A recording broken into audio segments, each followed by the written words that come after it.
My question is, I am starting a podcast and I would like your biggest advice for starting a podcast. How to start a podcast. Personally, if I were starting a podcast today, right now, I would be like, what is my unique point of view? And that sometimes takes a second to wrap your head around, right? It's not something you just know right away. I would think about it for like a week or two. You don't want to go over a week or two because then you're getting into inaction. So I would think about what your unique point of view is. I would write that down, and under that, I would think of it like a book. So I would do like essentially 12 episodes, or with a book, you would do 12 chapters.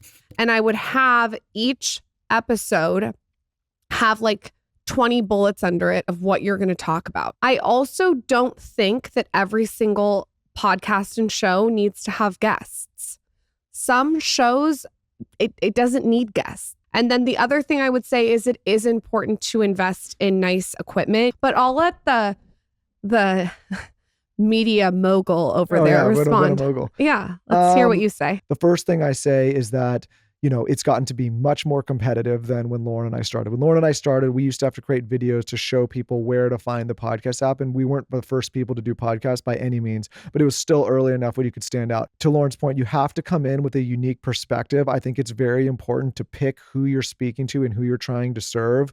Lauryn and I will say you have to put the audience first. A lot of times on the Dear Media side, when we see new shows start that end up either quitting or not lasting, they give themselves a short period of time and then it doesn't work out, or they don't monetize as quickly as they'd like and they end up quitting. And it's typically the shows that stay past a year and put in the work for long periods of time to start to see that exponential growth. But for me, it's consistency, a unique point of view. I wouldn't get too scripted. I would have conversations, but I would make sure that you're bringing some kind of value and perspective that only you can bring, and that it's serving the audience more than it's serving yourself.